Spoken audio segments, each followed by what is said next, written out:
Our focus is trying to bring you education in so many different formats and modes so that you can be the best prepared with the highest standards. So it's definitely a passion of mine, and I'm super excited to bring different resources to you. And today we have Bretton Austin with Legacy Home Inspections, who's going to give us some insight on the inspection process, certain issues that may require a little bit more care, understanding, absolutely, if we get anything out of this today, and how we can prepare ourselves and our clients as far as what to expect in the inspection, buyers and sellers, and what we're dealing with. So Bretton's got an extensive background, education, and Brett, I'm going to let you go ahead and take it away, explain yourself and what you bring to the inspection process. And again, thanks for being with us today. My pleasure. Thank you for having me. Basically been involved in construction my entire life. So when it comes to, doing home inspections, it was just a natural progression. Um, Definitely, I mean, I have bullet points. I wasn't sure whether to prepare a whole entire presentation or to just be more of a question and answer, but um, just started framing houses when I was 19. I moved to Arizona when I was just about 30 years old and moved up to Flagstaff to work for doing home inspections for the Department of Energy. So that was you know, a lot more scientific style of inspections, but a lot more building science related versus, real estate home inspections where, the intent of a home inspection for real estate is more just to highlight items that might be of concern. Um, More just whether you'd want to purchase the house or not. I mean, obviously, as home inspectors, we get a lot of clients that um, they definitely want us to look at, almost flood test each gutter just to make sure it drains. It's not a technically exhaustive report. So there's a lot of education there that could be said. I mean, as far as preparing clients. Um, Melinda, did you guys have questions that you guys already had off the top of your head? Maybe I can certainly kind of assist when some of the questions are what we're looking for today. And if you need to share your screen, maybe show us a version of your home inspection reports and how you go through the inspection process, maybe so we can kind of see uh, how much is inspected, what it covers, what you can't see, what you can see, kind of from the beginning of the process, an overview of that, as well as touching and highlighting on some of those things. But we certainly do. We've got a Q&A, not a chat box. So if you do have questions, feel free to put those in there. But I kind of like to let you give your overview, provide education, and as well as what do we need to know? What can we do to help you and help That's our clients? that's kind of what I did. I mean, just starting, what is a home inspection? Defining a home inspector as a generalist is like the most important thing. And I mean, as most everyone knows around town, I run my company a little bit different than most. I found after doing thousands of inspections that, first and foremost, we're the generalist and we want to detail the report so people have as few questions as possible. It's just very transparent. Not to jump ahead and jump around too much, but I mean, just even with my background as being a home builder, commercial builder, all my life, I don't want to have that perception as a specialist or that, we have the whole entire day to go through the house and how to build it, how to, obviously remodel it. We definitely understand a lot of people, especially in this market, have never even seen the house before they're at their inspection. Um, we're not trying to act like specialists, and if we could have, more help from the realtors of just saying, hey, these guys, it's a state dictated kind of report, what goes in it, what doesn't. As far as, home inspection report, from a generalist, when I talk to a client or I'm booking an inspection, I literally say, you know, I'm not doing a carpentry evaluation, even though I'm a master carpenter. I'm not a plumber. I'm obviously not an electrician. So when we go through these houses, I have a team of inspectors with me. But we're looking at the house and all the amount of focus that we have is critical, but basically as if our best friends or our parents are buying the house. I mean, we're not there to predict the future. Obviously, we can't. Plumbing issues that can come up, with infrared imaging. We can see minor leaks that haven't, come to, full view yet. Um, just as far as, making sure that each client is prepared that we're a generalist and we're walking through the house. We're not licensed contractors in every field of expertise. So the most effective way, or the best way that we can be effective to each client, is to have as much focus while we're on site to find the items that are going to be important, and then, obviously prepare the report as detailed as, possible. Every company is very different in that regard, whether they want to have clients on site or not.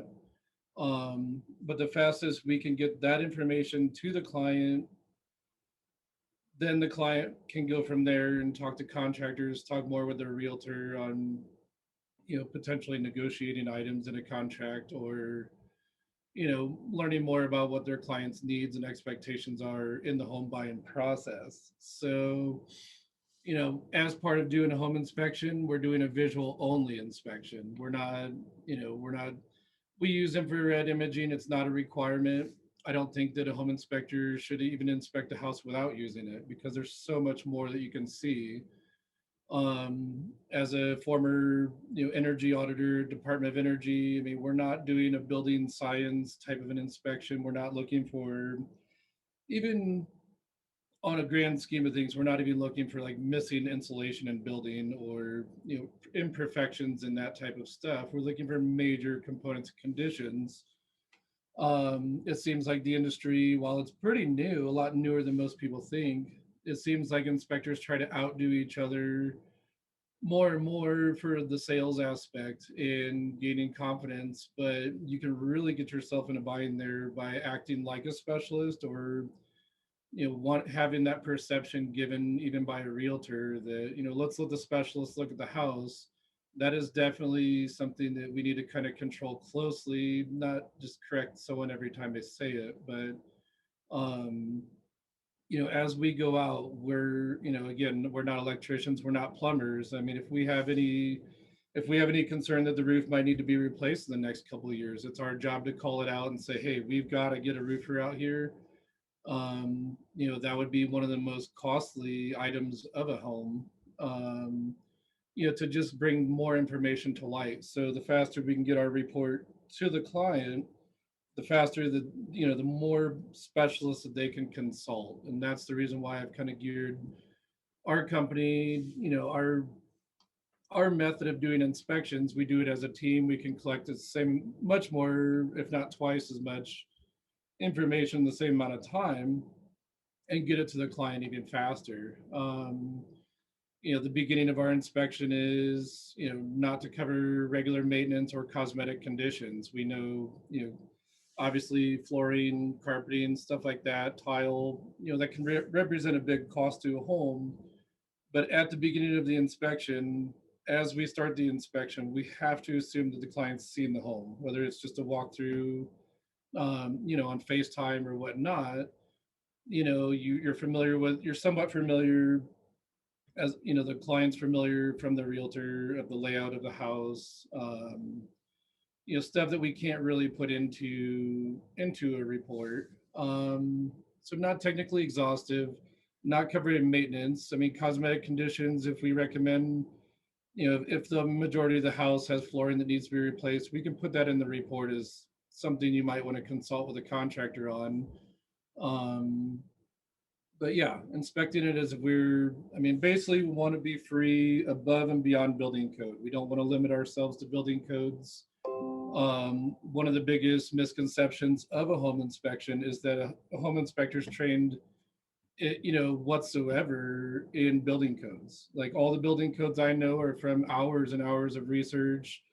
Obviously, building codes, they will change every 3 years on average. So if a client ever mentions building code, that's basically time to put on the brakes and say, hey, these guys are going through, they're trying to look for defects, but they're going through the house looking for items that should be looked at by a specialist. If something's not working, we're going through the house, making sure everything works, it's functional as you see it. Anything that would be kind of hidden, obviously realtors aren't taking their, their clients up into the attics, as far as I know. um yeah, so I mean, having that additional information, but also being trained to look for defects is where we can really come in handy. I mean, obviously, if you were if you were to hire a roofer, an electrician, a plumber, each individual trade, you'd have to pay them a couple $100 each. You would get a lot more specialist of an evaluation, but again, building codes and a technically exhaustive report is not not the expectation that clients should have entering this process. We could endlessly comment on a home. We want to get the most important information to the client. We don't want to withhold getting that report to the client for days, because that could be hundreds of dollars that they can't get estimates on.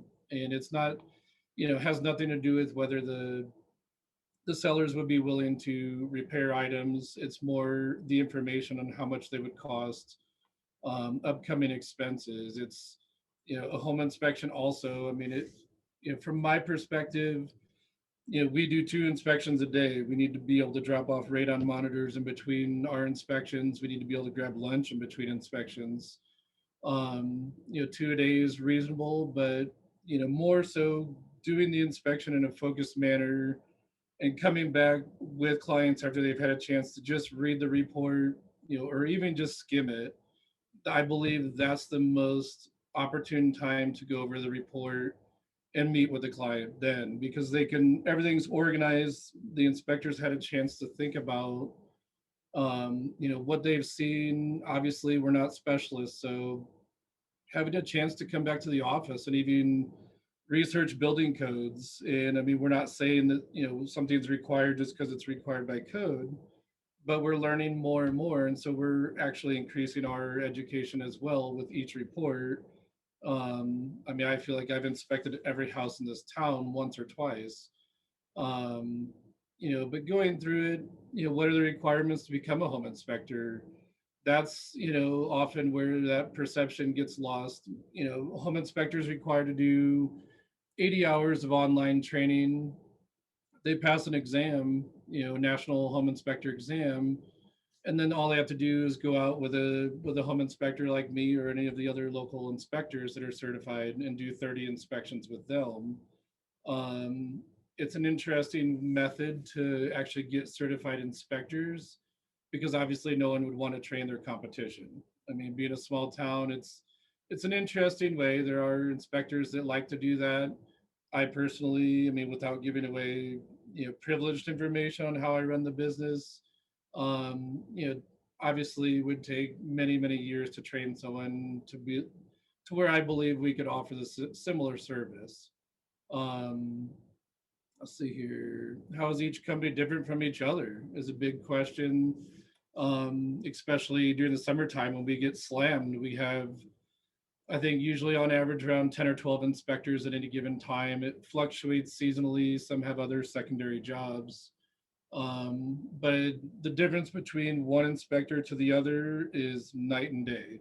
The industry is very, very new. I mean, it's only a few decades old, but from my perception of where the industry started, it was literally when our parents had their home built by their contractor. That contractor would come over and look at their kid's house. And at some point, there's still states right now that don't regulate the industry at all, which is crazy to believe. But, um, basically, a home inspector coming out is just, the house looks good. I mean, obviously, the condition of the general maintenance and upkeep is readily apparent most of the time, but having a builder even come out that's only specialized in one trade, I believe that's really where the industry began. So Arizona, they just adopted the American Society of Home Inspectors. They basically adopted all their criteria, saying you guys are a recognized industry. This is your governing regulations. So Arizona does have very strict regulations. I Most inspectors that move here or are new here have contacted me at least at one point in time. And it's interesting to talk about what their state has, required. Some even have had, they've done inspections for 12 years and their state never regulated their industry whatsoever. So with that, I mean, obviously that's how we get many different companies. And not to keep just going over, basically it's, as each inspector, as we focus and as much as we know, you could give just major items in a quick report and be just a very broad overview. But as far as, some inspectors wanting clients to attend the inspection and go through the house with them, that's going to be less information in the writing, more verbal type of an inspection. And that's what some people absolutely want.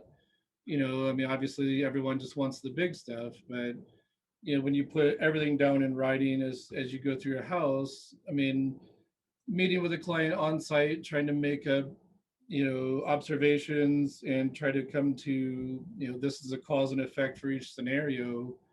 It definitely gives the inspector a lot less time to, change their mind after more information comes to light. It can make, even an inspector seem, like they're not too sure when actually they're just, you're not really done with the inspection and ready to make a decision until you've written your report. Some inspectors, especially very common down in Phoenix. I mean, they'll do 2 or 3 inspections, maybe 3 or 4 inspections a day, and they'll deliver their inspection reports to the client immediately after the inspection. That's obviously going to be, the least detailed type of report, but it gives you a quick overview of, hey, we got to get a roofer out here, we've got to get a plumber for a couple items. It's priceless if it gives you an extra 12 hours or at least a business day to contract, to contact other contractors.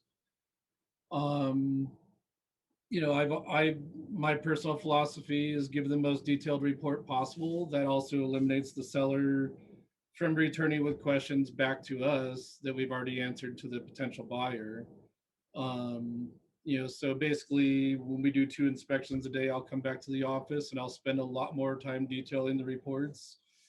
I absolutely encourage clients to text me or call me, with any questions. But by the time I've actually talked to the client, if they didn't have any, concerns, or they believe that they were in good hands already, by the time I talk to most of our clients, they have maybe 1 or 2 questions. And it's literally, obviously you get the natural, would you buy the house, or is this, is the house in really bad shape?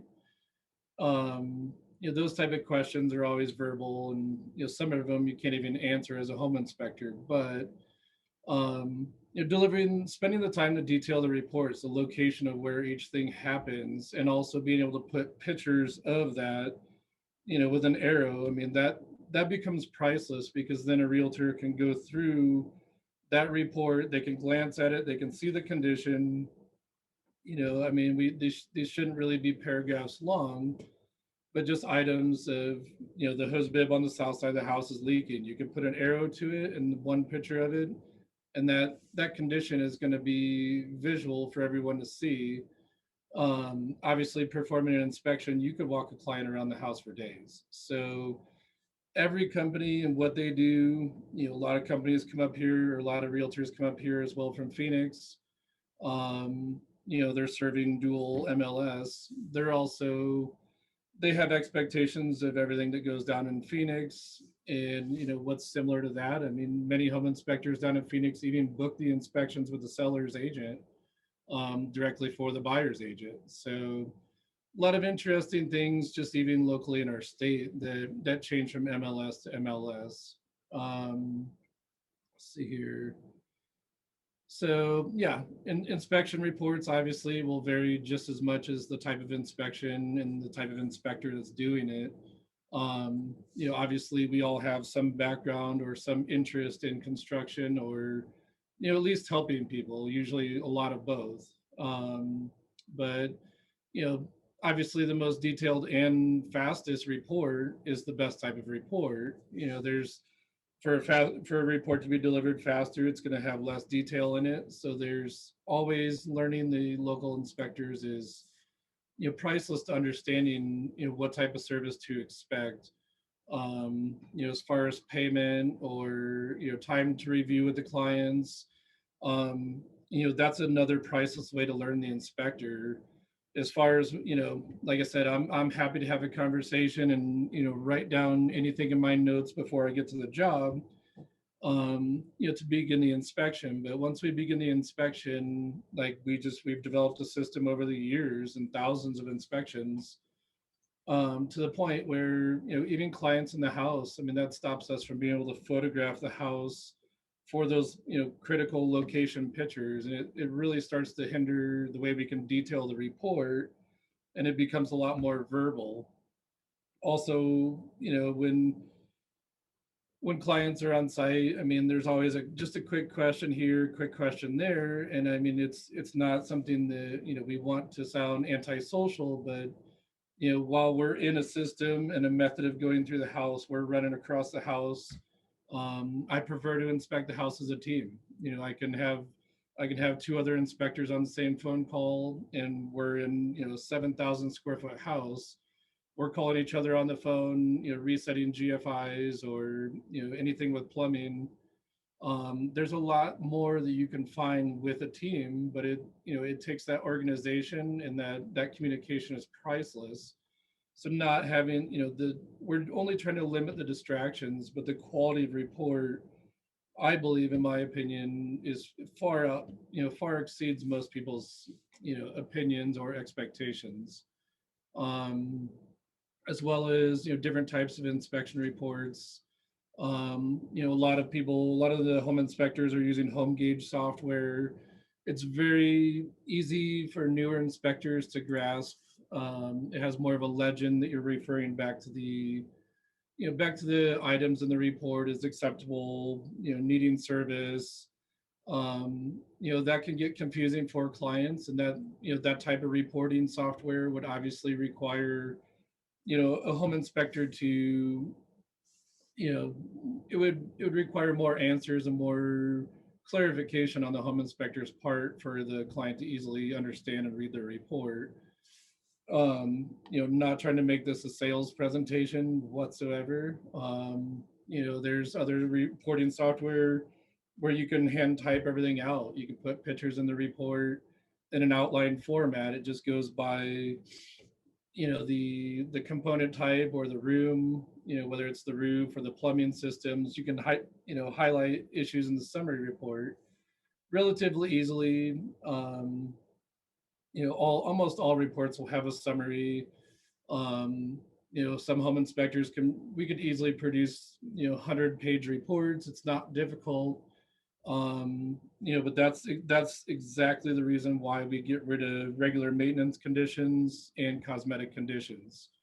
Not only are they more of an opinion, but you know clients should have already viewed the property. Even in this day and age, if your clients are seeing the house for the first time, it's still important that they at least understand the general condition that we can't document with just pictures of regular painting, regular caulking, stuff like that.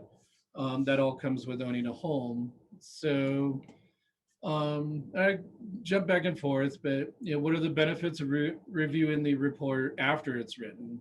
A lot of our realtors that use us regularly, they'll actually, I mean, whenever possible and allowable by the sellers to not inconvenience them. A lot of realtors will wait to get our report the next morning, and they'll meet with clients in the middle of the day, at the house. They can walk around the house. And I mean, even in that instance, a lot of the realtors don't even have many questions from the clients. We're not trying in any way to avoid questions. We're just trying to be able to handle the fluctuation from winter to summer. Doing 2 inspections each day it's definitely a lot of work. And I mean, as much as we don't screen the calls or look at the site, look at the condition of the property to gauge how long it's going to take us, The size of the house is really what dictates, the size and condition really dictates that. And doing two a day can be really difficult. And it almost seems like more time is spent trying to put the client in front of the home inspector instead of allowing the home inspector as much time as they need to fully really understand the condition of the house. Being a former home builder, I think we, if anything, I mean, we not only do most realtors' personal houses whenever they buy, but I mean, we really get a lot of the houses that are just, they're rehabilitation projects, and they need someone to go through it as a team and organize it, put it in a list, and that's a very, very important part of understanding the reports. Is, I mean, the condition of the house will dictate the type of report that we can write. Obviously, when we're doing a 90,000 square foot hotel, we're not going to have that much bigger of a report, but we're going to condense it and have more items all on the same page. In the industry, it's just using broad strokes. I mean, if it's if the house is in a large state of disrepair, obviously it's going to be very difficult for an inspector to just quickly summarize the house for a client. But also, I mean, they're going to need a couple hours after the inspection to organize their thoughts before they're capable of really preparing any sort of opinion on it that they would present to the buyer. So I mean, it can be challenging. We get a lot of those jobs where we're highlighting it, and clients, especially in those instances, clients need to understand that we have to use broad strokes, and no matter what, which company they use, clients or home inspectors all have their different individual backgrounds. They're going to comment on slightly different things, but they all have the general training. When it comes to houses that need a lot of work, and we're seeing a lot more of those, I think, now than ever. um, Clients need to understand that we could do a report on the house and get it to them so it's valuable, whether they need a roofing contractor, a foundation contractor, and a plumber to do major renovations in a home. Clients should also be understanding that we could still go around after everything in that report was fixed and still write another report. Even doing reports on brand new construction, we expect to find next to nothing, but there's always something to comment on. Um, Moving on, does background experience matter? Um, we can't expect that everyone that's ever been a home builder is going to naturally transition into it. I think it's a great place for tradespeople to go to, the home inspection industry. But definitely experience matters when you're talking about increasing the accuracy of the reporting. A lot of these contractors, they're getting calls from realtors that they become familiar with each home inspector's style of reporting and how accurate they are. Um, the what is it? Also building strong background in building also helps us kind of convey more accurately to a client um, which items are most important. It's not uncommon. I mean, there's no wrong answer, or there's no bad question to a home inspector. Everything is all about understanding the condition of the house, while time is most important to make that decision. Um, but as far as helping, clients will give us questions or items that they would like us to look at, and oftentimes we'll find something way more important. But we want to address those. We want to make it tailored to the client's needs and questions to a certain point. I mean, I've literally had a lot of, especially fathers, come out to inspections in past years, and they're testing my knowledge of construction more than we're actually doing the inspection. Stuff like that. I mean, when that is ever even a potential, I would recommend having that person, the parent or the father, whichever, contacting the home inspector. I mean, gauge that get that level of confidence before you go out on site, because any distractions on site to the home inspection itself is really going to just disrupt the process. It's going to make it take a lot longer. And I mean, if a home inspector is planning on meeting to just do a quick wrap up at the end of the inspection, a lot of those inspections can even become derailed just with questions before the home inspectors had a chance to think about it. When we're on site, a lot of us are just taking pictures and we're writing the reports later. Spending an hour easily is no problem. Just going through pictures, even just trying to fast forward through the pictures and show the client, things that you think are big. If you're a single inspector writing stuff down, um, trying to organize your thoughts and keep it, time most effective, is always something that, I just believe it shouldn't be pressured. It shouldn't be rushed. I can't focus with people looking over my shoulder while I'm trying to focus on the house. Each inspector is different in that regard, but which method, what inspector is best for each client. I mean, as we get busier, a lot of realtors will have one or two inspectors that, they'll bounce back and forth from, just depending on how their schedules are, who can get to the house the quickest. But let's see here, try not to repeat myself over and over. Um, If we could, Also, Bretton, I've got a couple of questions that I thought might help based on what you've told us so far. If we could just excellent. poke Please. into those just a little bit more. The market right now, as you know, is crazy. And so, emotions run high. Where do you see the pressure on buyers and sellers as well? Are you feeling that, or what's changed?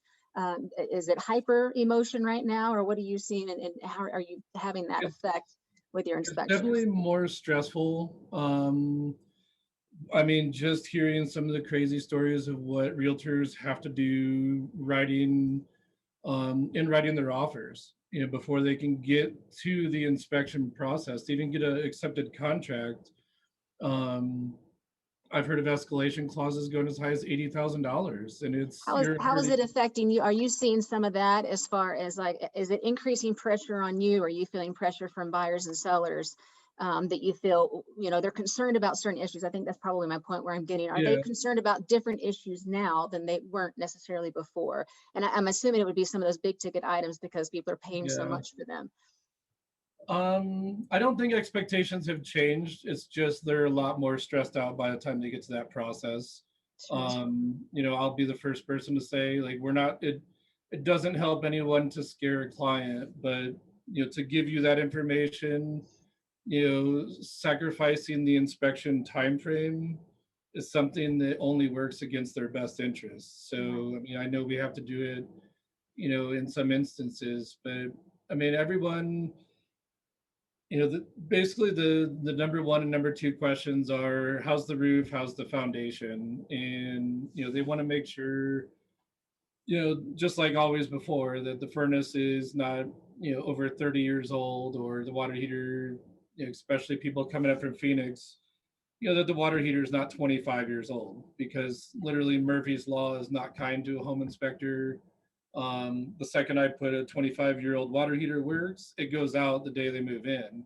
We totally know that. If not, it goes out the Thanksgiving day right after.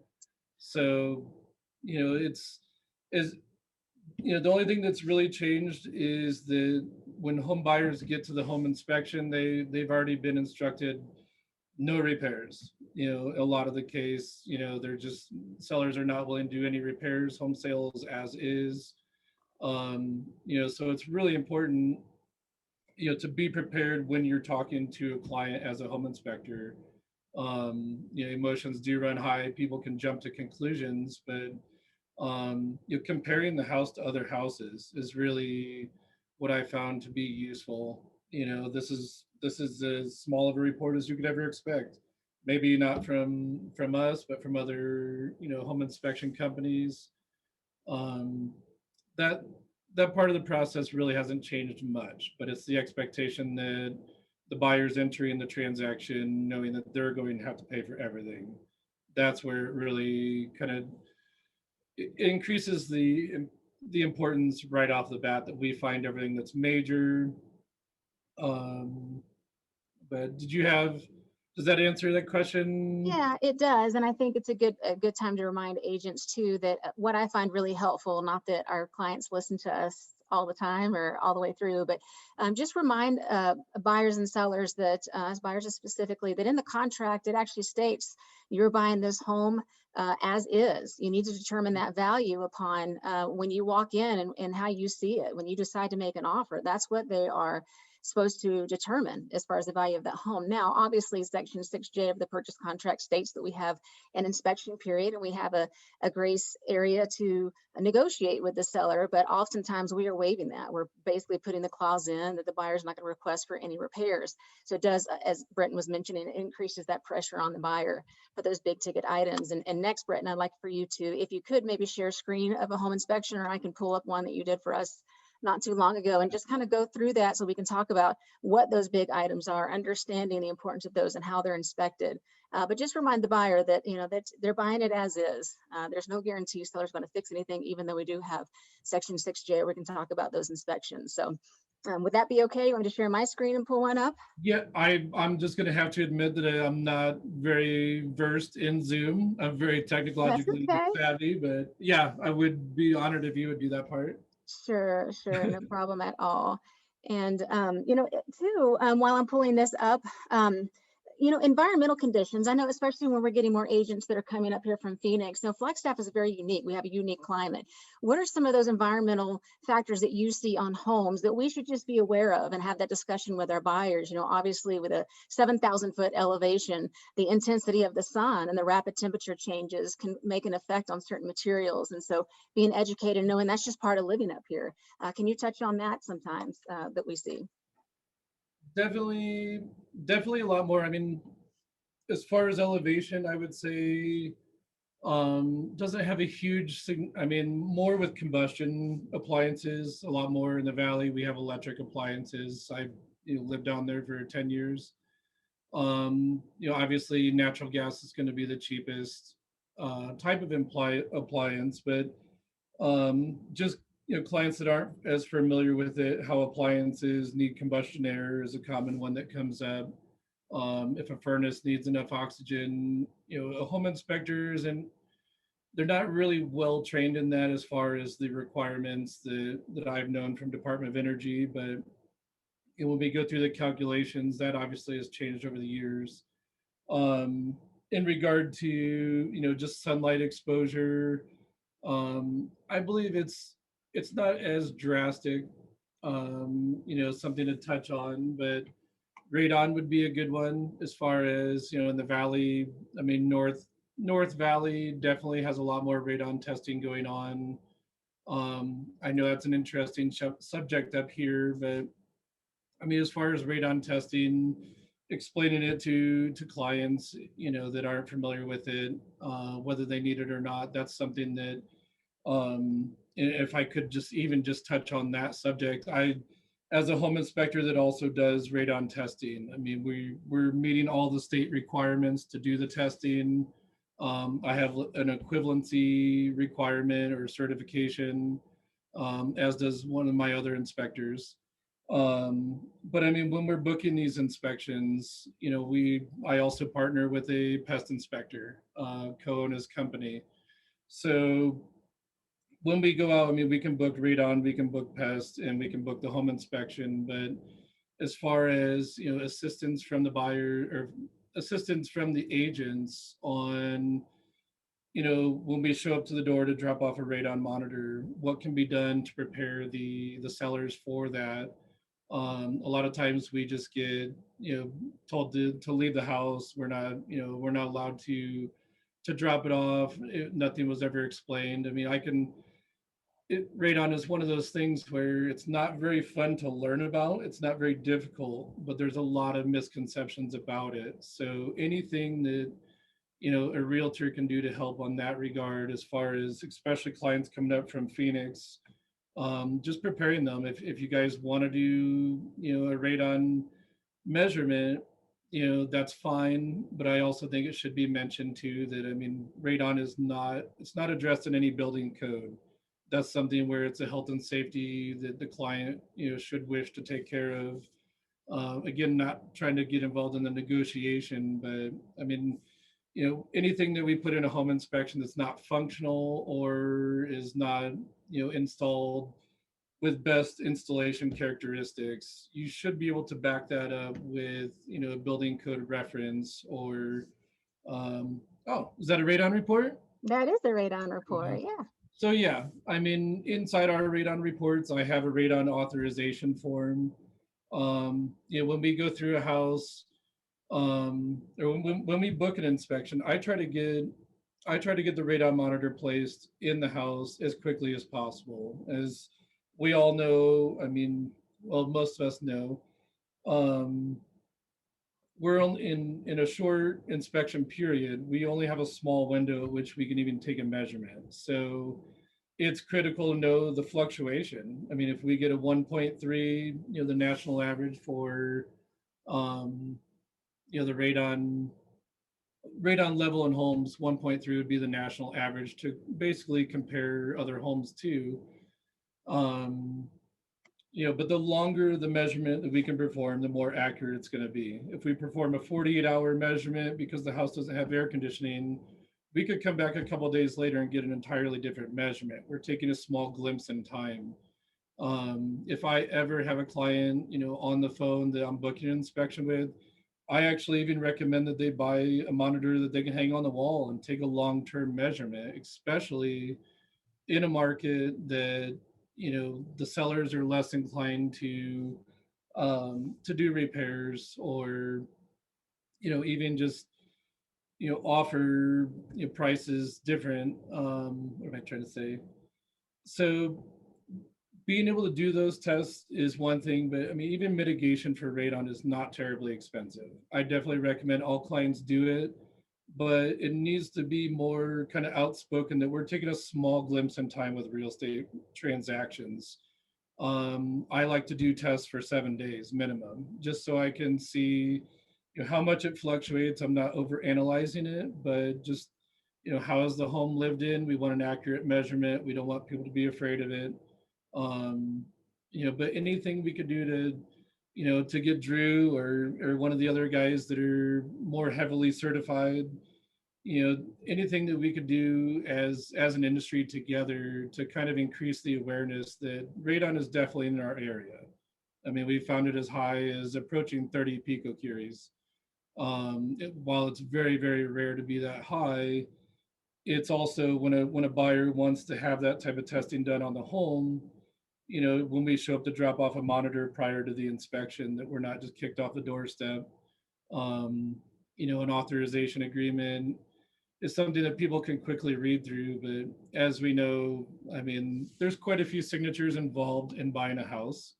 I would love to know the number on that exactly, but it's a lot. So um, I think that's one thing that's regional as far as like, temperatures. I mean, being more fire wise, obviously, could be touched on. That I don't think would be within the bounds of a home inspection. Um, but yeah, roofing materials, water heaters is a big one. If we have buyers coming up from Phoenix, in Phoenix, a water heater will last, 8 to 10 years. Where here in Flagstaff, 15 to 20 is more like it. That's just because of the water quality. So a lot of the plumbing related conditions are directly related to the water quality difference.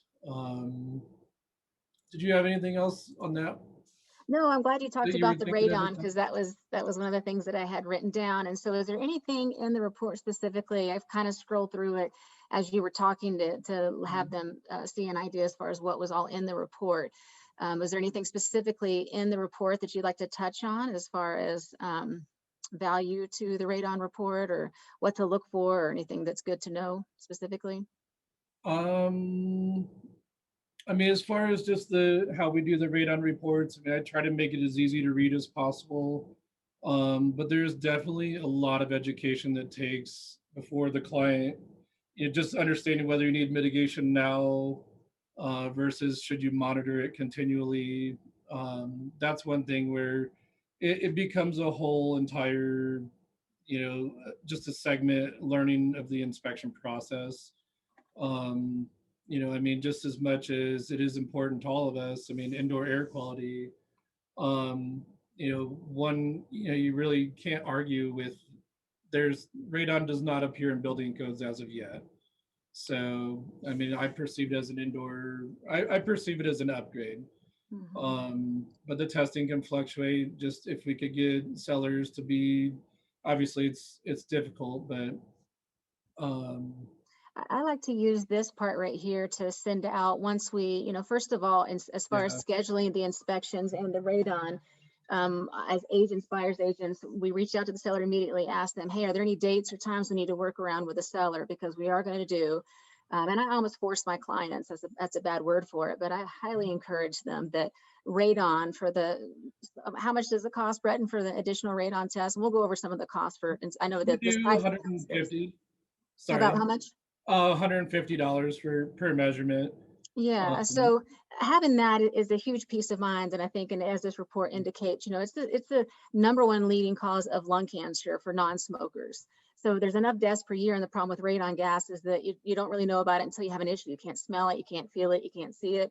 So we highly encourage your buyers to do that, peace of mind, because if they become the buyer and then you sell it, and that buyer requests a radon report, and you didn't mention it to them. I mean, there's a lot of things, mold or whatever else, but I had this situation happen to me when I represented the seller that was my buyer for that same house, and I became more knowledgeable about the issues with radon. It used to be thought that, oh, if you don't have a crawl space or a basement, you don't need to worry about it. Or if you live in this area, you don't need to worry about it. And that's not true. It could be anywhere. My house had like a 2 point something, and the few houses down the street had levels of 20. So explain to your clients the importance. You can lose a house, but you don't want to lose your health. And so for 150 bucks, it's definitely worth it. And so when you're asking and scheduling those inspections, reach out to the seller's agent, ask them about those days and times, but let them know, give them a heads up. Radon's a little bit different. We are going to have some requirements that we're going to need the seller to agree with. And so take out this page and send this to them, or put it in an email format and let them know these are the expectations. I've had a situation in the past where if you see down here where it says in the event of intentional tampering, the seller will incur the cost of retesting. We actually had on video a seller going back and opening up the windows during the testing process. So you need to just make them aware, and I find this to be a very helpful documentation to give to the buyers and the sellers as far as the expectations that we have in getting it done properly and safely. So thanks for touching on that. Was there anything other than that on radon that you wanted to maybe touch on? not that I could think of, or not that I had written down.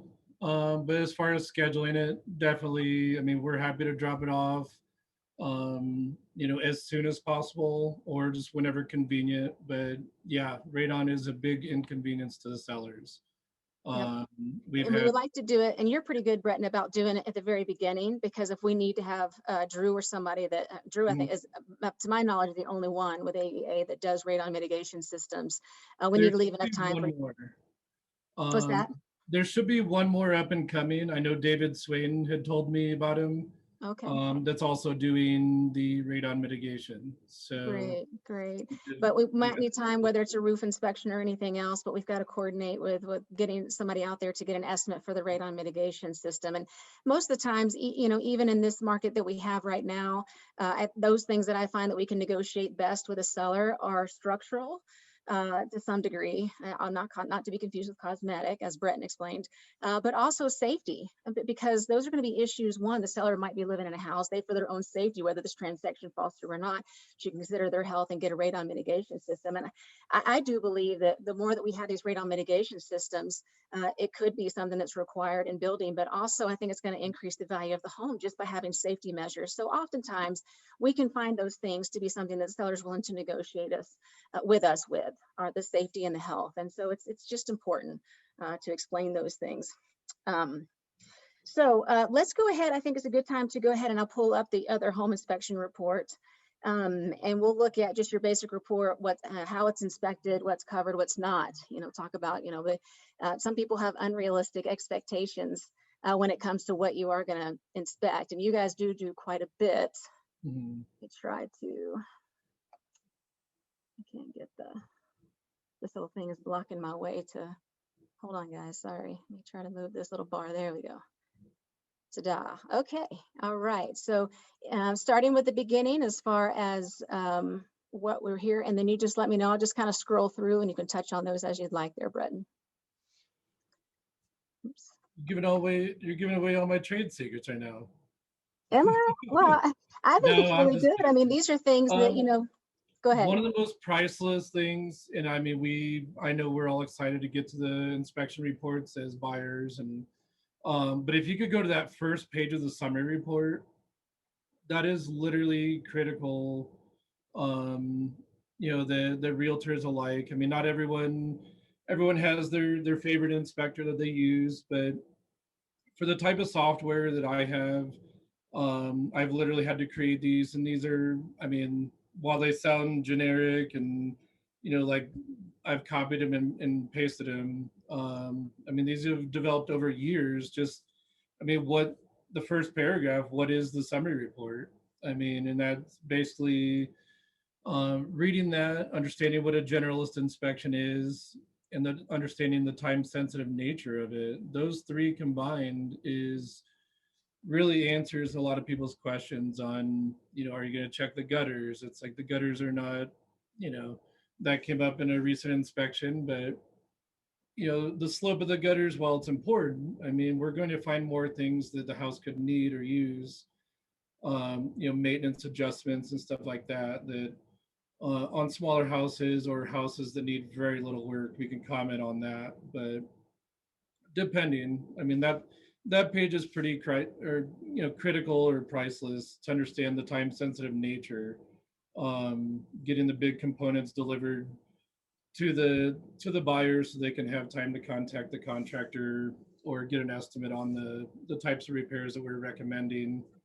um, in red, I mean, you'll see that the numbering in the report, that's just specific to my outdated, inspection software. I love it. I think it's, I mean, not trying to be a salesman, but I think it's the easiest method of reading a home inspection report. Um, but yeah, I mean, summarizing the items that would need service right now versus the full report gets really cluttered with just every amount of information that you have to put in a report to meet state standards. That's actually quite a bit of work.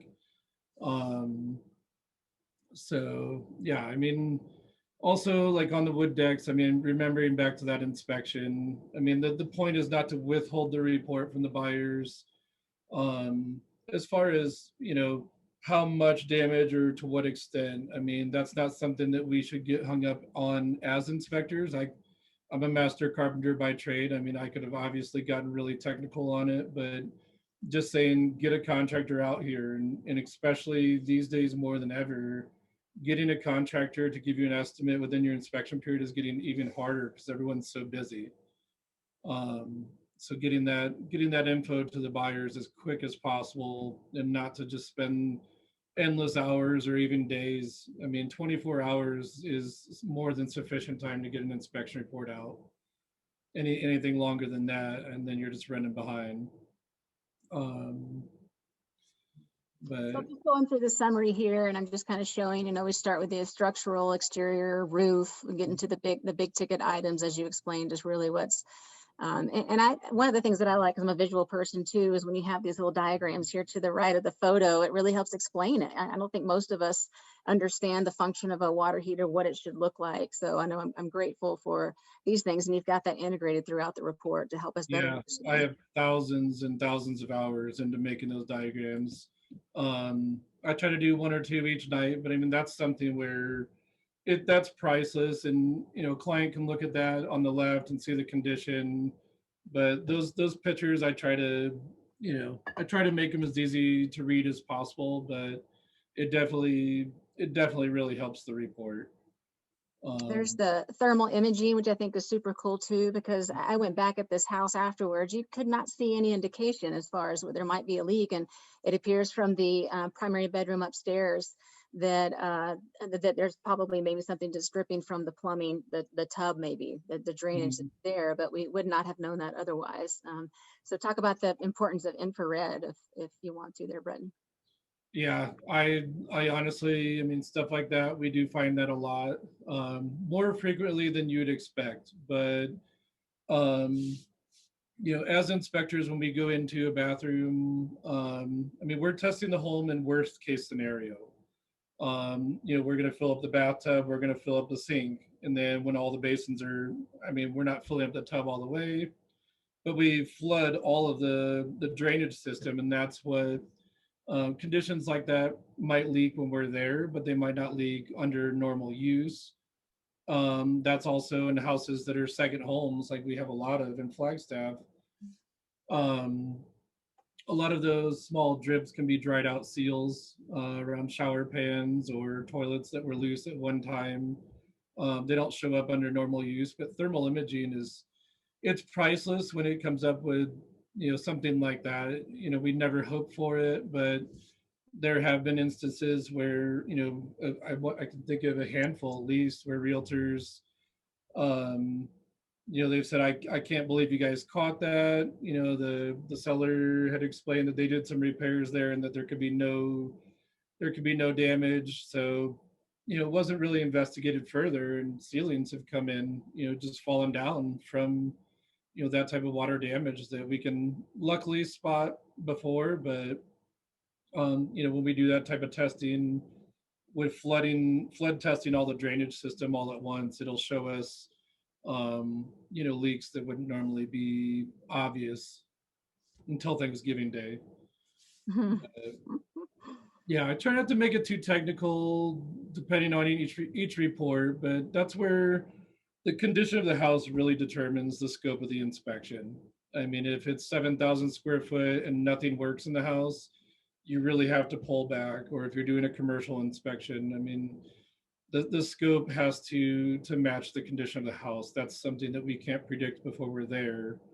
Um, but again, I mean, spending 2 or 3 days to write down everything that's wrong in a house, even a contractor wouldn't do that to give you an estimate. They're Right. literally going to show up at the house. They're going to be like, wow, other than replumbing the whole house, you're going to need faucets and fixtures. They just throw a number at it. And if anything, they can discount that price if it was less than they thought. But um, some of these reports, I mean, when we go through it, this is a team of inspectors that are finding each one of these items. So, it's a very detailed report. I know it doesn't always make the house look really great, but for a house this size, I mean, that could be a standard report for 30 or 40-year-old house. Sure. Uh, and then there's always the things that we do to our own houses that we're well aware of. The light hanging above the tub isn't really the safest thing in the world, but we can all scratch our heads at that. Yeah. But being the visual person, I like how you've got the room here too, because I find that not only is it when we're trying to explain to the buyers and kind of give them a sense of how severe an issue is for the sellers, because the sellers immediately oftentimes will just take offense to them. There's nothing wrong with my home, and it's like stripping the house down and making it naked for the first time for them. They don't necessarily like it. Uh, but um, but it's important that they kind of know as well too. And so I find that the reports are easy to read, directional as far as given not only your photos kind of tell a story, it helps us, especially since we're not there necessarily walking through it. But when I'm going back the next day with my clients to review these issues, it's very easy. You kind of lay it out. It gives us a map as far as how to find these issues, where they're at. With the calling it out with the arrows and location reference and those types of things, I find it to be very helpful. There's a little bit more of the infrared that was in. So I just wanted to kind of scroll through those things. What do we need to know that you're not going to test? I mean, people kind of think, well, why didn't he check this? And well, That's that's a not big one. within the scope. Very, very great question.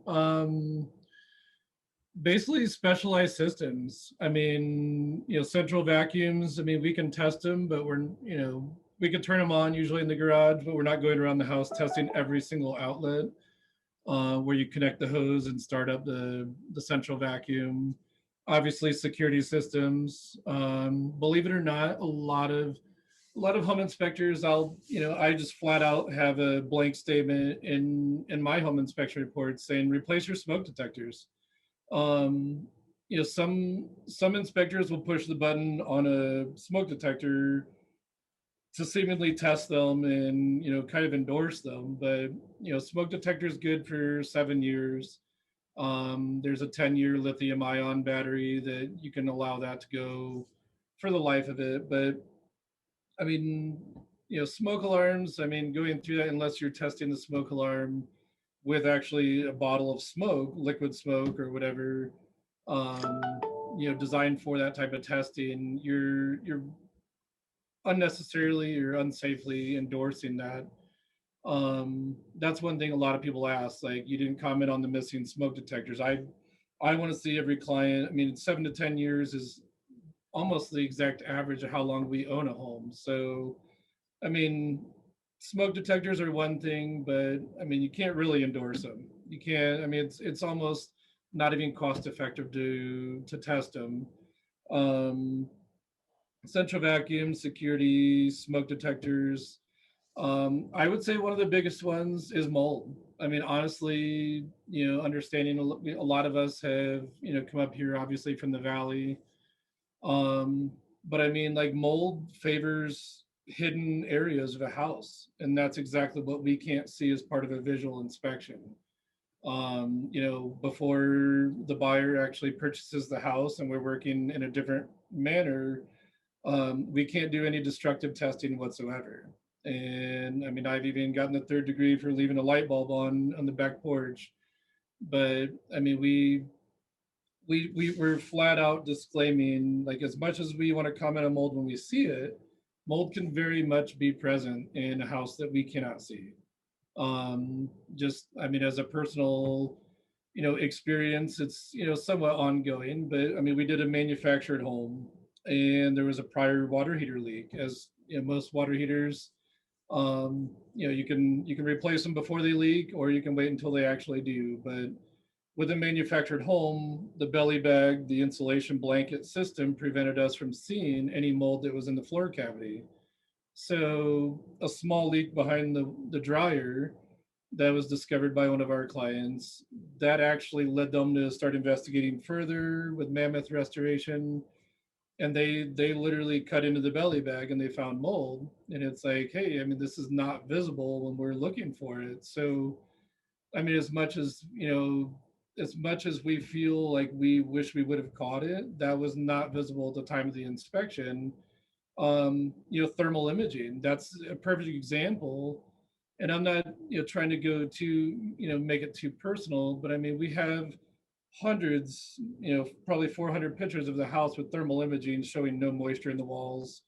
Moisture shows up in, like, that last picture as a blue dot on the ceiling.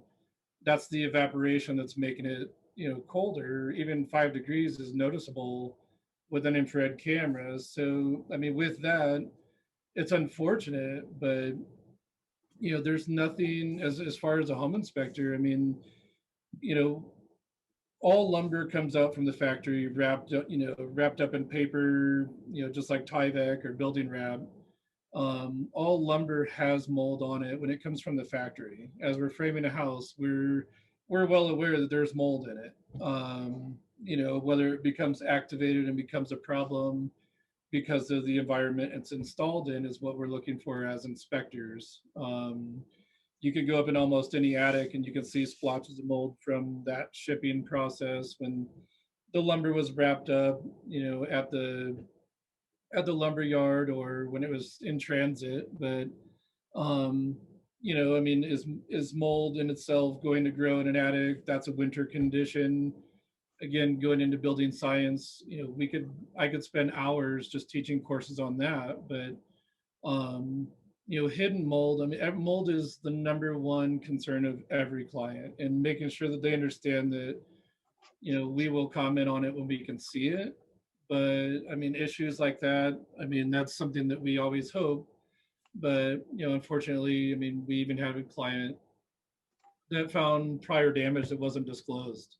And that leak led them on, to go underneath and cut open the belly bag to find it. But, that's something where we always will definitely say, whenever we find mold, contact a restoration specialist, have them come out and perform a more invasive type of inspection, but unfortunately, not in all cases, especially when it's dry and there's no moisture to lead us to that, that conclusion that there was hidden mold. That's one of the most critical. Structural mold and the roof are three of the most important to most buyers. Sure. So, Organic growth, I think, is what we call it in our yeah, profession. yeah. I mean, Mold. it's all mold. I mean, Yeah. mold and mildew. It's no safer. It's in the air we breathe. Mhm. It shouldn't be. We live with it every day. It shouldn't be something that is that alarming. I mean, the visual, what we can see visually in a house is the air it's contacting the air that we breathe. This mold was trapped inside the foundation area, inside the building or the insulation blanket, and it was dried out. It was dormant, so it was still. I mean, when we did the inspection, there was a 2-year-old crawling around on the floor. The people that were buying the house. I mean, the sellers didn't leave the house until the day before the new owner took possession, and it wasn't affecting anyone in the least. But there's times when we're in a foundation area and there's mold in there. I mean, you can taste it, you can breathe it, when you're breathing it. That's why it's one thing to have mold in an attic where it's a small splotch that's not growing because it's too warm for moisture to stay there. Foundations are obviously a high probability of finding mold. um, but kind of going, I mean, you're right around, but ventilation is one thing that I always touch on. I know a lot of realtors think I just nail it home, but when you're talking health and safety to a client, you know restricting ventilation in a home is one of the most important things not to do. I can even label building codes, and if a house is under what the residential code calls out for ventilation, I can use that to my benefit. I'm not using that to say I'm inspecting it for code. But in areas where we do find mold, it's like you have to increase the ventilation. This is clear, a clear example of where ventilation is not functional in this particular home. um, so definitely, I mean, that's mold, organic growth, mildew around the windows. I mean, in the winter, I think we're all guilty of having high levels of humidity inside the home. Sure. For the most part, we could see water damage, water staining, but it has to be known and said at least whenever there's just keywords that a buyer will say, like, I just want to make sure there's no mold. It's like they're doing a visual inspection only. So Right. And what about, you know, um, one of the things that I've had a seller get really upset about is, the attic access hatch had been caulked together and painted over, and there's really no way for you guys to get in there other than breaking that seal and getting in there. So having that conversation with the sellers when you do the listing appointment or you're right to get it on there, just take a look at that attic access and let them know, listen, when we get to a home inspection, this is going to have to be open. You can either open it or the inspector is going to open it for you. So my recommendation is have the seller so that they can do it in a way that they know they're going to be okay with having that hatch available to do that. definitely. Yeah, um, those should never be sealed shut. I mean, that's basically saying that I'm not inspecting my own attic. mhm. As a homeowner, those accesses are there to make sure that everything's performing. We don't expect that clients are going to go under, or not everyone wants to go. No one wants to go under a house, if we're being honest. But I Sure. mean, if it's there, at least peeking your head in there once a year is, I mean, by all means recommended to make sure there's no excessive moisture. And I mean, Same same thing with thing. a crawl space. A lot of people put locks on that. Make sure that that's open, because if an inspector can't inspect that and the buyer says, well, I want that inspected, guess who's going to pay an additional reinspection fee to have that out there? So good communication, good preview of the house, knowing what needs to be open and accessible, and having that conversation with your sellers is really important. So it's not an issue. The spa, I wanted to kind of touch on that because it's rare to find inspections with the spa separately. So can you touch on that a little bit? Hot tubs. Um, I mean, yeah, hot tubs we run across. I don't personally draw too much attention to them. I mean, there's like we perform an inspection of them, but as far as the unit itself, the prefabricated hot tub has already been approved, the design by the underwriter laboratories. Um, So, I mean, a home inspection can never supersede the comments of a specialist. True, true. So, as far as the hot tub cover, I mean, is it absorbing water? Is it getting heavy to where that could become an issue? Obvious leaks, but um, as far as spas themselves, very straightforward. There's a lot you could comment on as far as electrical hazards and child safe perimeters, but we also do a lot of Verde Valley, Sedona luxury homes with large pools. Again, I mean, when you're establishing the scope or when you're booking a home inspection for your client, it's imperative that the clients know that these guys are generalists. Like, I cannot teach you how to use your specific pool. I'm not going to test the chemicals. I mean, our reports can go that thorough and that deep. But it's the home as a whole, how it's functioning. It has a hot tub, the covers, the clips are damaged. It would be obvious if it's leaking, but you But you know, turn it on, you see if the jets work. I mean, how extensive absolutely. are, yeah, okay. Um, yeah, we don't, I mean, I don't spend a ton of time. I mean, if there was a small drip inside the unit that was ongoing, that should be readily apparent just based on the age of the unit. I mean, if it's obviously a 20-year-old hot tub, expecting it to last forever is unrealistic. If it's a brand new hot tub, um, I mean, it's pretty obvious when a hot tub's cracked and leaking, but as far as opening it up to inspect all the hoses, um, I mean, if you were going to charge a client for doing an actual inspection and going further into it, you obviously have that option. Um, as far as what we're doing, I mean, the visual observation and condition, um, I think I'm just in my head, I'm comparing it to like an irrigation system at a house. We don't spend an hour turning on the sprinklers in the lawn, whereas a Phoenix inspector would, and they would actually, and a lot of clients, we go back and forth from the valley sometimes, depending on the what we're asked to do. We've done entire subdivisions before, What about but washers and dryers? Are those tested? Nope, not at all. not.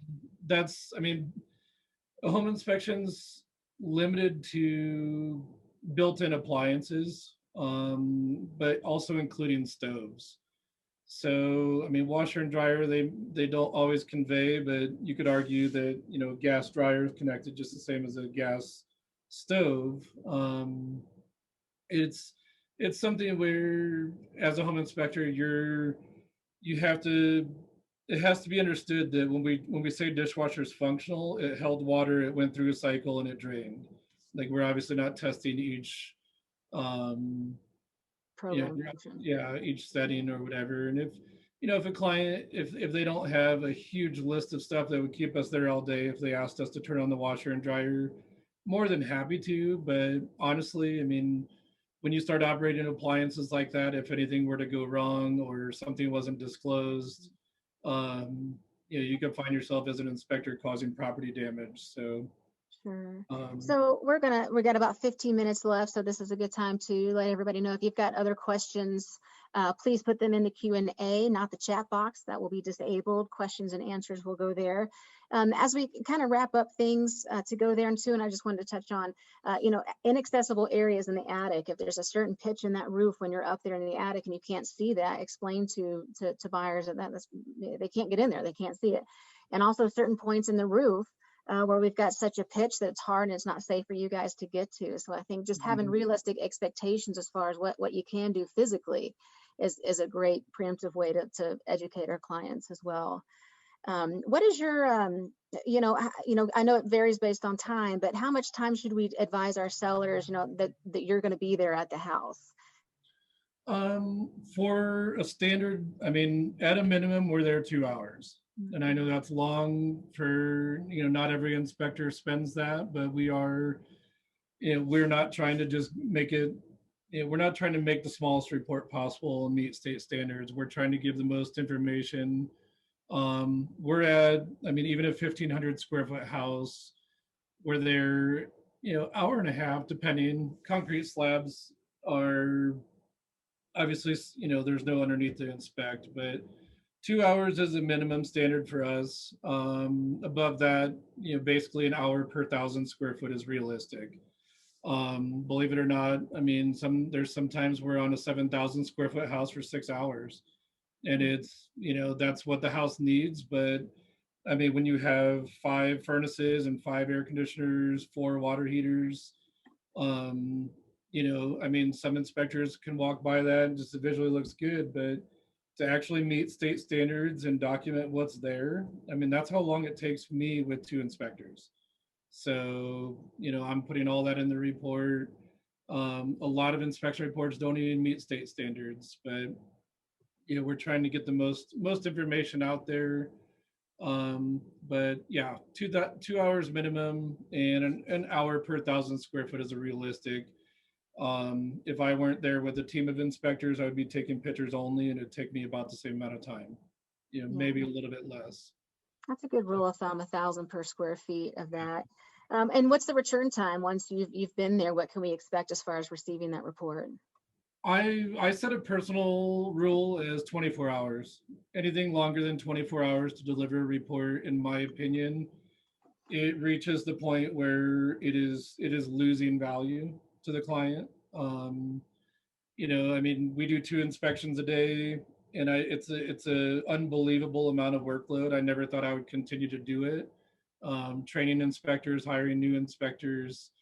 It's like, all right, we're gonna do 2 a day, and I mean, I write the reports personally, just so that I can keep the product quality consistent. That doesn't fluctuate, but um, I'll at least have both reports out by the time I leave for inspections the next morning, and that's 99% of the time.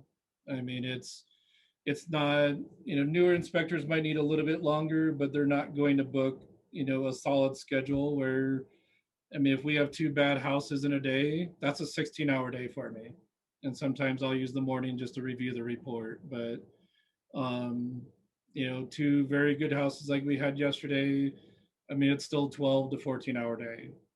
And that's not, I would not expect most home inspectors to book a schedule like that. But that's why, I mean, if I ever seem short, it's just time management and being effective.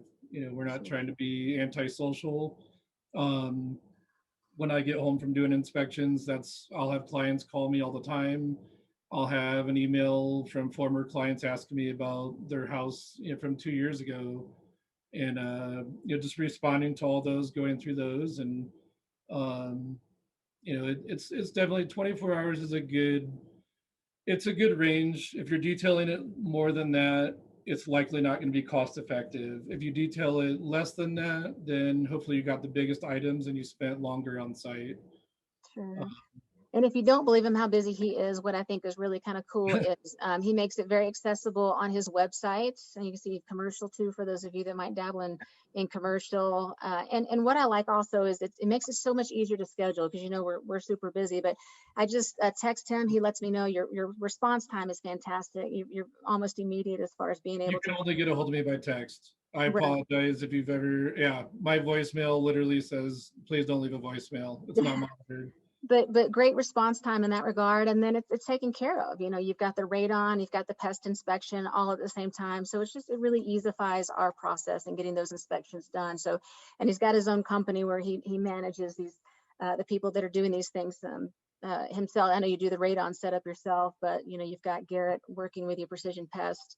And so it's all coordinated. It makes it very easy to schedule as well versus having 3 different people come in at 3 different dates and times, and sellers certainly appreciate that as well. So, but you've got the live calendar. So if you go to the website, legacyflagstaff.com, you can go ahead and get into residential services and pricing. So you can see, again, transparent as far as what we're looking at for costs. Give our people, they're already spending a lot out of pocket these days for houses. You can give them a realistic idea as far as what that inspection is going to cost them. Breaks it down for you, goes over the wood destroying insect inspection, radon measurement. So it's a great website, I think, as far as sending to your clients and letting them know this is how things are going to be inspected, what you can expect in the inspection. And it also talks about Bretton's background. So it makes my clients feel more at ease. And I'll be honest with you, if I've got a 1-bedroom condo, I'm not necessarily going to call Bretton. Um, no, no offense, not that I don't need you, but the My things that team I of really like, inspectors would fill up the condo. yeah, because I don't anticipate anything. And so that the big homes that I have, the luxury homes that I have, the homes that I know are a little bit older and you can tell they've got some complex issues, I feel like I need a complex analysis and a complex eye on that. And so I feel like, it brings me more peace of mind and my clients that he's able to Thank bring you. that experience with him for that. So live calendar makes it really kind of easy to see what his availability is. And sometimes I'm just lazy and I just text him immediately and say, hey, we've got 10 days starting today. What you got for me? So, but you can see it's all in through there. So you might have a little bit of time as far as planning that and coordinating with your clients and coordinating with your sellers as far as what's available, what dates can we play with in that regard. So and allows you to put your appointment information in through there. One of the things that I do, Bretton, and you can talk about what you prefer. I'm in the habit, I have a template email that basically states, if the SPUDS is attached, I send you the MLS profile, my client's contact information for the buyers, their email, their phone number, and then I advise my clients that they could to pay for it before your showing, just so that everything's taken care of as well before your inspection. And then giving the SPUDS to you, I think is really helpful. And if you have any concerns, hey, please take a look at this particular area of the house because it indicated in the SPUDS that there was a previous leak at some time. So giving them that information ahead of time is really helpful so that you feel like if you do have any additional things that we're able to address those. So so on your website here, Bretton, before we wrap things up, are there anything that you wanted to point out?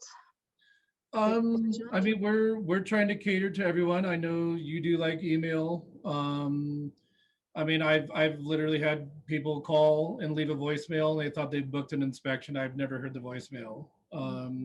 But I mean, reach out to me via text, whatever. I mean, you could even text me the info. We don't need a whole heck of a lot.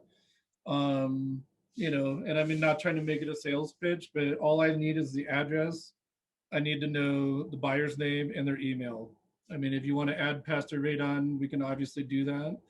But I mean, it's, some realtors, they like to email, some they like to text. But honestly, like as we're going around the house, I'm in two attics and sometimes more than that in two foundations every day. I can't, I could hire a secretary, but I mean, everyone wants to talk to the inspectors. I've definitely considered it in the past just to help with paperwork, but as the town grows, I mean, obviously demand's going to grow, but I want to be as approachable. And I mean, obviously, you can book right on the website. Text me, I'll give you the time. You can add that in there. I'll be expecting it. I do that right from my phone, but the biggest thing is just making sure that clients understand we're not trying to be antisocial at all. We're very busy and we book a lot, but we know exactly what each job needs for the most part. It's doable, but we just need to make sure that the realtors are saying, hey, these guys are busy, they're good at what they do, but don't hesitate to grab them and just say, hey, I've got questions, I need to talk to you. Again, not trying to be a sales pitch, but we're there, we're just trying to get the information and be as time effective as possible. What are we looking at? I know you've got radon 150 and you've got a real good spread here as far as the house inspections, but what do we typically see? I know it depends on the term, the pest inspection. I call it pest now. Pest inspection, if you go onto the booking page, it'll say right now, and I mean, that hasn't fluctuated, but basically up to 2,500 square foot would be $125.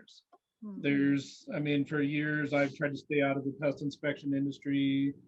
I tried to also make it easier, to actually, I mean, before I was partnered up with a pest inspector, literally tried to get all of the pest inspectors to give me a link to their website to where I could book it at 9 o'clock at night. I mean, if I'm up writing reports and Melinda texts me, hey, I need pest and radon and home inspection, I want to be able to confirm that I can put you on the calendar for all the same time. It's definitely nice, but as far as the pricing, I need to upload that to the website. I do have a price sheet that goes up from there. But I mean, with the pest inspection industry, they do a lot of back and forth. Like as far as these prices, they stay the same always. And I believe, I mean, our pest inspector is going to do. There's a reason why we're partnered up with Garrett, formerly with Coconino Pest Control. I mean, he deserves to own his own company. We're giving him an avenue to do that. So, um, I definitely believe that for the value, you know, I think Atomic's doing $100 no matter what, and that's not a plug, you know, whatever. But um, you know, I mean, the difference for what they spend on site versus in their truck is very, very obvious to the other inspectors. So I um, love Garrett's reports. That was the most thorough pest inspection report I had ever seen. It was fantastic. So it was just, okay. again, it just helps it easier for us to have that conversation with our clients with as much detail that Yeah, y'all I provide. hope he really starts training. I mean, Garrett has the potential to just, you know, grow exponentially. And now all I'm trying to be is a conduit for him to do that. Um, you know, but seeing him work, and I mean, we obviously see every pest inspector that's around serving the area practically on a daily basis. It was just clear to me that Garrett was going above and beyond. Maybe that's a shameless plug, but honestly, I mean, there's, you know, for me to endorse another company is very hard. That's actually one of the things that was up on my last bullet points is, um, you know, one of the most common questions that buyers have is, you know, what contractors would you recommend for me? And that's one of the things that a home inspector cannot ethically do. Our code of ethics prevent us from saying whether we buy the home.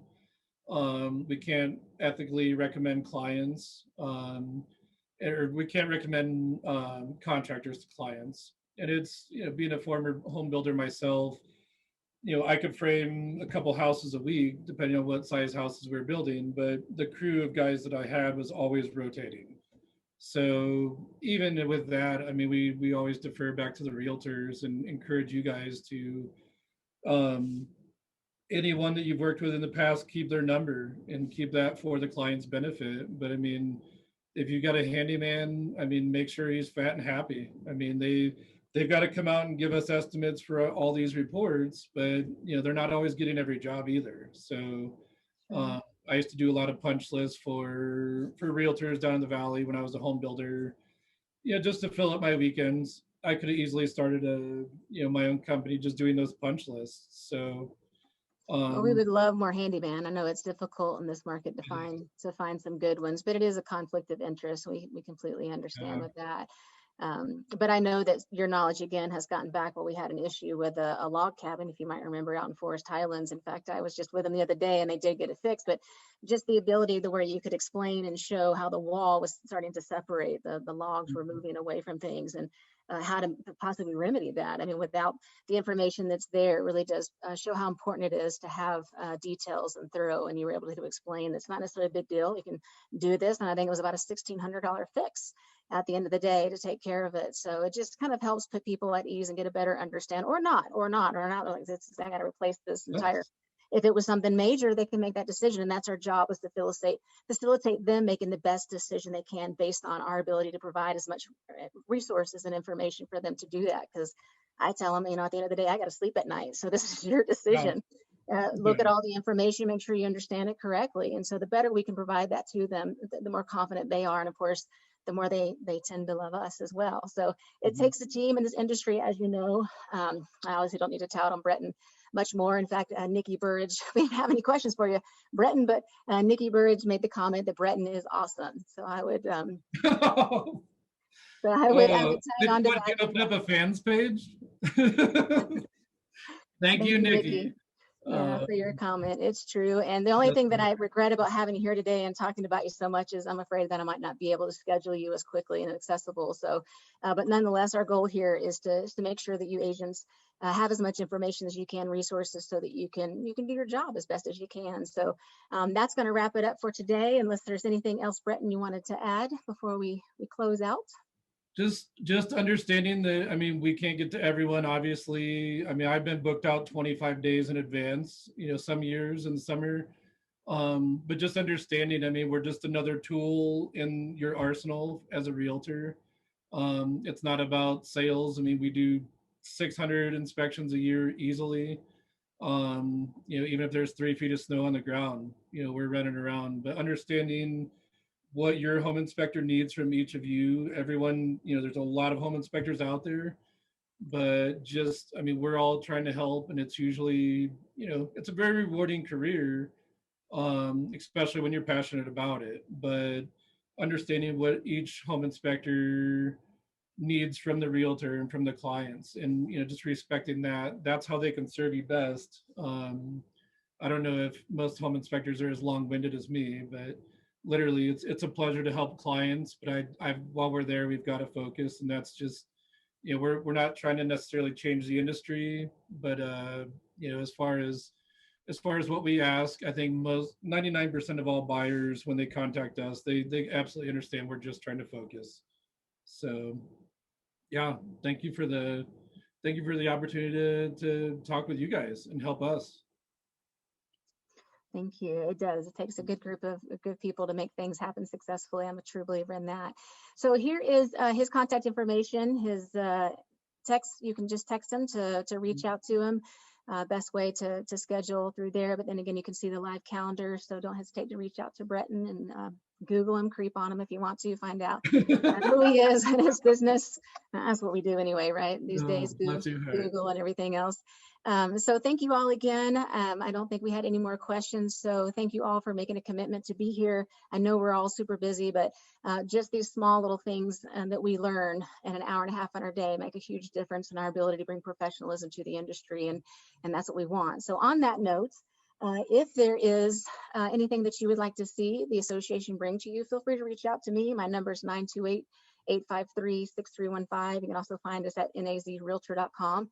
Feel free to let us know what can we do to help you get educated, to increase your professional standards and ability to access more professional services. We are here for you. So thank you all again for being here. Have a wonderful day. Bretton, again, thanks so much. And keep killing it out there. That concludes our meeting, and we'll let you guys get on with your day. So thanks again, and take care.